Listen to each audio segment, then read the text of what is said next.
News on the Hour, presented by Indeed.com. I'm Monica Ricks in New York. Police in Kentucky say the shooter in yesterday's bank massacre in Louisville live streamed the moments he gunned down his coworkers. CBS's Roxana Saberi is there.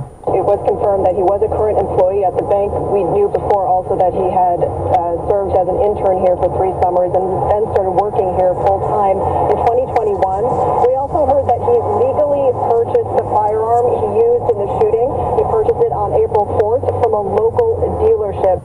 He bought it last week. So Tennessee Congressman Morgan McGarvey is now saying lawmakers need to take action on gun reform and mental health. We know he left a note. We know he texted or called at least one person to let them know he was suicidal and contemplating harm.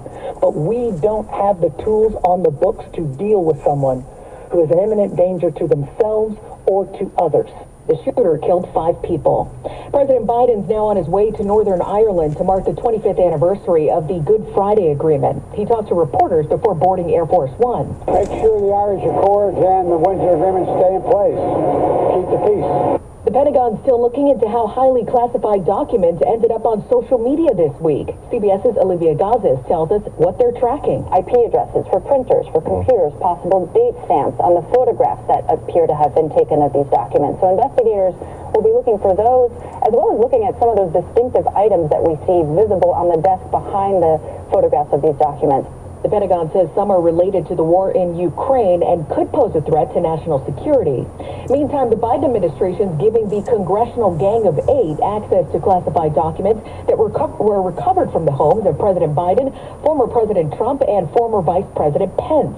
It's very significant that some of the records that were recovered at the former president and current president's homes and the vice president are being shared with Congress. These lawmakers see this as a victory for oversight for the legislative branch because they feel that they have a right to understand what the national security implications are.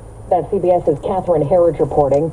Crime in the Bay Area just forced a big grocery store to close. 1 year after it opened, Whole Foods is temporarily closing its Market Street store due to public safety issues. It's heartbreaking to see it close, but I'm going to tell you, it's not that surprising. Supervisor Matt Dorsey says drug addicts and transients had robbed the store blind of its shopping carts. There were 250 of them. All of them were stolen. Walgreens permanently closed multiple locations here due to out-of-control shoplifting.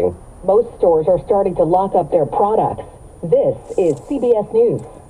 Well, that's today's news. Today's news. I didn't hear any good news, did you? I didn't think so. I guess it's all about perspective. The glass is half full.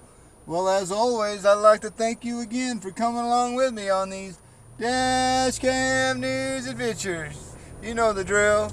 Peace, love, and all that hippie jazz. Bye-bye, everybody.